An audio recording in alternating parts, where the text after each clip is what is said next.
This is his mic, though. Okay. All right. Most people know me by Chris around here. I'll touch it for you. Thank you. That's what she said. Yes. And she said. Okay. When I saw the topic for this evening, I was thinking about, well, what would I say? Because I haven't been at storytellers in a long time. I just recently completed the requirements for a master's degree. That was professional writing. So I decided, well, I thought about this for one thing is Pride Month, which does work into this as well. And the topic of this is to know yourself.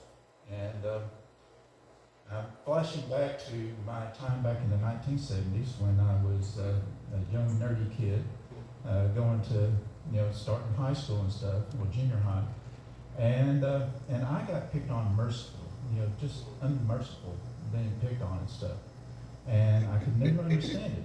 It's like I was thinking, I'm being the kid that's the smart kid in class and such as that, and I was trying to do well with myself, and my mom and dad never did discuss sexuality or anything. They were all just being like, you don't discuss that. That's not something you discuss. So I didn't know this stuff they were telling me, that, calling me queer and gay and stuff like that. And I was like, I don't know what that is. So it was, so going through that portion in my life, it's like I was trying to show that I wasn't and such. It's like, I had one girl who came up and thought that, if they tried to kiss me and stuff, I'd just freak out or something. Nope, I kissed her. so it was, and then, later on having a girlfriend and stuff, but that didn't convince some people. There was some that were really unmerciful about it. One even went as far as taking all of my homework assignments and that I was turning in, then he sat in front of me, and that at the end of the class, and then the quarter, when I asked the teacher what was my homework grade, and she said, you haven't turned in any homework. And then he turned around and smiled at me, just this wicked smile. And he later came out as gay after he was in, so that was really hard because that did keep me from graduating with honors from high school. So that class, having that D on my record. So that was rough. But the one thing that I just kept on being me. I knew that it gotten so bad, the taunting and stuff, that when my first year in college, I said, well, maybe I am gay and stuff, and they don't. Maybe they see something in me that I'm not, that I don't see in myself. However, as time went on, I was more that I'm not gay. I'm just a nerd. It's just, I love and learn things and stuff. And maybe I'm inappropriate with some of my questions.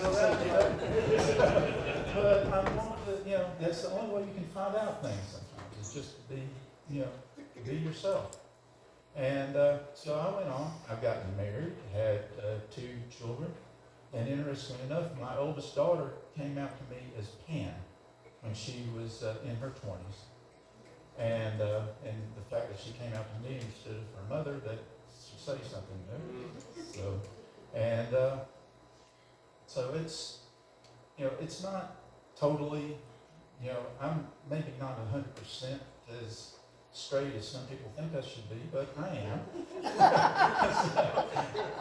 so it's, I love to give hugs, and it doesn't matter if you're a man or a woman, you want to get a hug sometimes. So. But in closing, one quick thing, I had one friend who had known me since I was in elementary school. When I was 56 years old, she said, oh, I was talking about it being my wedding anniversary, and said, you must have really been straight then. I'm like, it's taken you all this time to realize that? So, but anyway, I've learning and going forward. So, but one thing, I'll say one last thing. I know the time's up.